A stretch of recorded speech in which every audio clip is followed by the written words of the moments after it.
Welcome back to I Couldn't Help But Wonder, Divorce Decoded, the podcast where we untangle the legal, emotional, and financial threads of modern divorce, one story at a time. I'm Lorraine Silverman, and today we're talking about spreadsheets, suspicions, and the subtle art of not getting screwed. Some people say the devil is in the details, but I've learned he's often hiding in the Venmo history.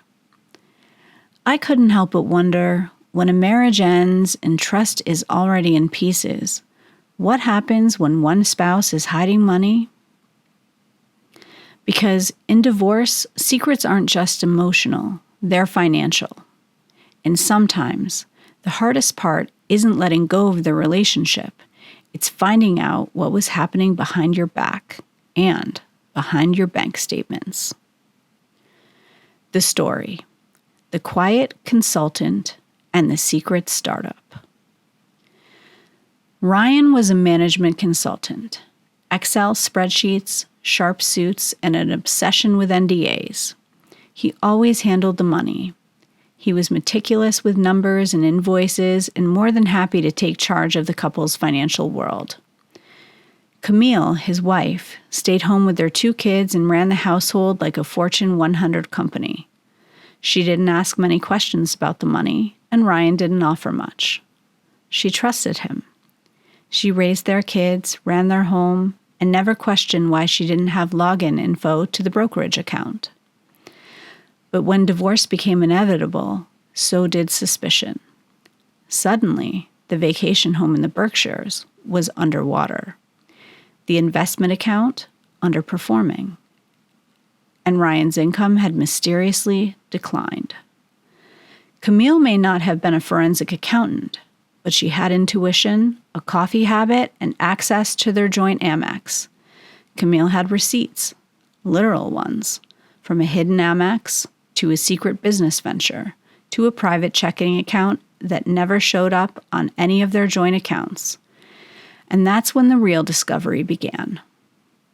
The legal breakdown. Financial disclosure and forensic accounting. In New York, full financial disclosure is not optional, it's a legal requirement.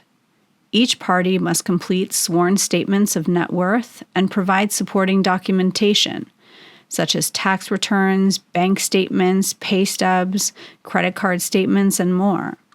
If the statements are not voluntarily provided, or if there are concerns about the accuracy of those statements can be subpoenaed from the various financial institutions at which they are held. But when one spouse is hiding income, undervaluing assets, or suddenly crying poverty, that's when we bring in the big guns, forensic accountants. Those accountants can analyze business income and expenses, uncover hidden accounts, detect asset transfers to family or shell companies, identify lifestyle expenses inconsistent with claimed income.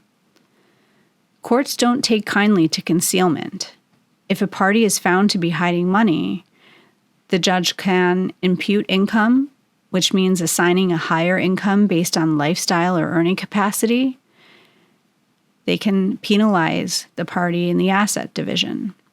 They can even award counsel fees to the honest spouse. In short, if you're playing financial hide and seek, don't be surprised when the judge finds you. The takeaway? If something feels off, track it.